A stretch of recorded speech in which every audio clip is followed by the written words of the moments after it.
Folks, I'm not going to sugarcoat it. We're in a constitutional crisis, and the Trump administration has shown no signs of letting up this morning over the United States Supreme Court's ruling to facilitate the return of Kilmar Abrego Garcia. Overnight, the Trump administration has shown no indications ahead of a major later this afternoon, court hearing, which could decide whether or not the Trump administration is held in contempt of court for refusing to facilitate Abrego Garcia's return. Folks, it's April 15th, and here is your morning news rundown. Before I continue, to all those who have become paid subscribers to my Substack by clicking the button below or supporting my work by sending a one-time donation via Venmo to Aaron-Parnas, thank you so much for supporting my work. It means the world to me. I can only do this with your support, so please consider subscribing today. One note, tomorrow is my 26th birthday, so I plan on taking it off unless something crazy happens, so stay tuned for that as well. So folks, right now, here's the latest about Kilmar Abrego Garcia. He is a Maryland man. He is in the El Salvador Secot prison facility. The Supreme Court ruled 9-0 that Trump must facilitate his return. Trump claims that he will not do so because the term facilitation means merely giving El Salvador a plane to return him back to the United States. And then if El Salvador won't return him, won't release him, then you know what? Trump can't do anything about it.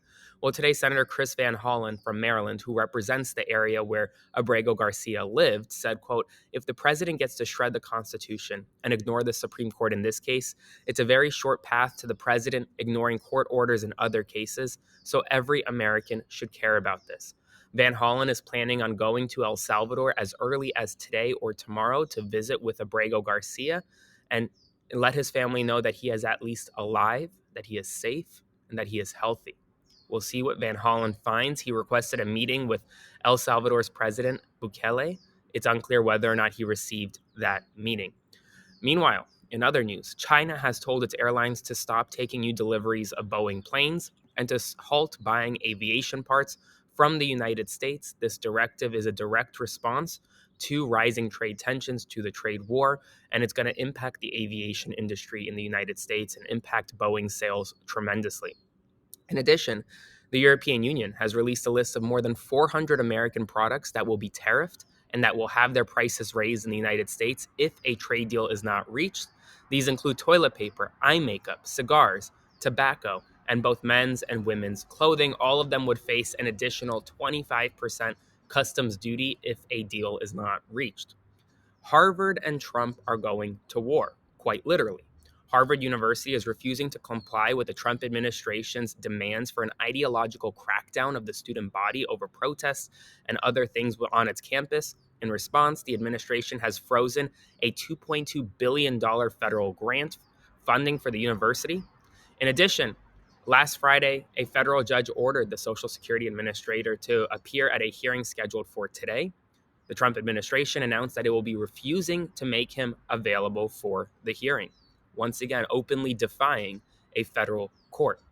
The CIA has confirmed that when it scanned Director Ratcliffe's phone for messages related to Signalgate, the messages had already been deleted. Remember, Signalgate was a big deal. They added a journalist into a group chat to discuss highly classified war plans. And well, now you can't find the signal messages on the CIA director's own phone, which could be a violation of the Federal Records Act because all of those communications must be stored and must be preserved. And well, they weren't.